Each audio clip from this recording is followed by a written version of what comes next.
سر calcium اور vitamin D کا source جو بہترین ہے ہمیں اپنی باڈی میں انٹیک کروانے کا وہ کون سا ہے؟ بسم اللہ الرحمن الرحیم نحمدہ و نصلی علی رسولہ الکریم۔ ڈاکٹر صاحب آپ کا یہ شکریہ کہ آپ نے جس ٹاپک میں مجھے بلایا ہے، جی سر، یہ آج کل بڑا ریلیونٹ ٹاپک ہے۔ جی سر، یہ ہم دیکھ رہے ہیں کہ پچھلے جب سے ہم نے وٹامن ڈی کا ٹیسٹ کرانا شروع کر دیا، پچھلے 8-10 سال سے 8-10 سال سے، اس سے پہلے تو نہیں تھا، اتنا رواج نہیں تھا، تو ہمیشہ اکثر لوگوں کی وٹامن ڈی کم آ رہی ہے۔ ٹھیک ہے۔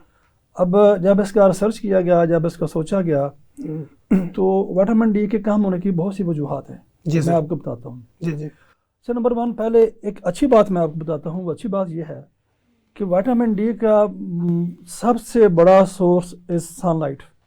ٹھیک ہے۔ 90% وٹامن ڈی از پروڈیوس سورج کی روشنی سے، under the sun light effect on our skin.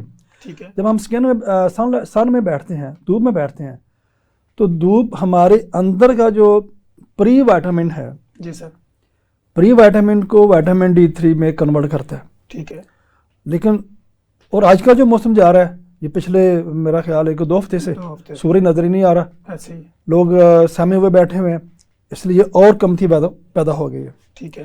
اچھا، میں آپ کو اور پیچھے تھوڑا سا آتے ہیں۔ خوراک کو ہم تقسیم کرتے ہیں 6 حصوں میں۔ ٹھیک ہے۔ 6 حصوں میں، اس میں ہوتا ہے نمبر 1 کاربوہائیڈریٹس، پروٹینس اور فیٹس۔ ٹھیک ہے۔ یہ تینوں چیزیں ہیں نا، ہمیں انرجی دیتے ہیں۔ ٹھیک ہے۔ کاربوہائیڈریٹس، پروٹینس، انرجی دیتے ہیں۔ ان کا براہ راست، ان کا اگر زیادہ کھائیں گے تو ہم انرجی زیادہ لے لیں گے، موٹے ہو جائیں گے، وزن بڑھ جائے گا۔ کم لیں گے تو وزن ہمارا کم ہو جائے گا، لیکن ہم بیمار نہیں ہوں گے۔ ٹھیک ہے۔ جو 3 دوسری چیزیں ہیں، وائٹامنز ہے، منرلز ہے اور واٹر ہے، پانی، منرلز اور وائٹامنز، ان کا آپٹیمم لیول ہونا بہت ضروری ہے۔ ٹھیک ہے۔ ان کی کمتی یا زیادتی دونوں بیماری پیدا کرتے ہیں۔ ٹھیک ہے۔ لیکن ان میں انرجی کوئی نہیں۔ ٹھیک ہے۔ Calories, no calories in iron, no calorie in calcium, جی، no calorie in vitamin D, A B C X Y Z. ٹھیک ہے۔ سو ان کا آپٹیمم لیول برقرار رکھنا بہت ضروری ہے۔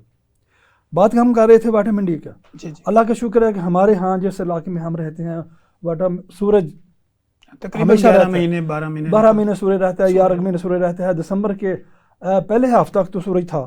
جی، ایسے ہی ہم لوگوں کو کہتے ہیں کہ دھوپ بڑی اچھی ہے، لوگوں میں دھوپ میں بیٹھے۔ جی، اور دھوپ میں بیٹھنے کا طریقہ کیا ہے، یہ میں آپ کو ہاں جی، یہ بڑا امپورٹنٹ ہے۔ ہاں، دھوپ میں ایسے بکل مار کے بیٹھنے کا کوئی فائدہ نہیں ہے۔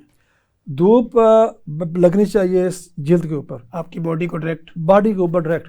سو اس طریقے سے بیٹھیں کہ دھوپ کو آپ کی اسکن پہ لگے۔ آپ اپنے بازو یہاں تک انکور کر لیں، ٹانگیں یہاں گھٹوں تک انکور کر لیں، یا جتنی چہرہ کر لیں، گردن کر لیں، جتنا ممکن ہو سکے، اور بیک کر کے بیٹھیں دھوپ کی طرف۔ ٹھیک ہے۔ منہ کر کے نہ بیٹھیں، بیک کر کے، بیک سائڈ سے لیں۔ اور یہ ہم یہ کہتے ہیں ہم کہ at least 1/3 body surface should be exposed, اور at least 30 minutes you should sun in sunlight. That is sufficient for especially vitamin D. Daily requirement جو ہے وہ ہمیں مل جاتی ہے، پوری ہو جاتی ہے، وہ ہمیں مل جاتی ہے۔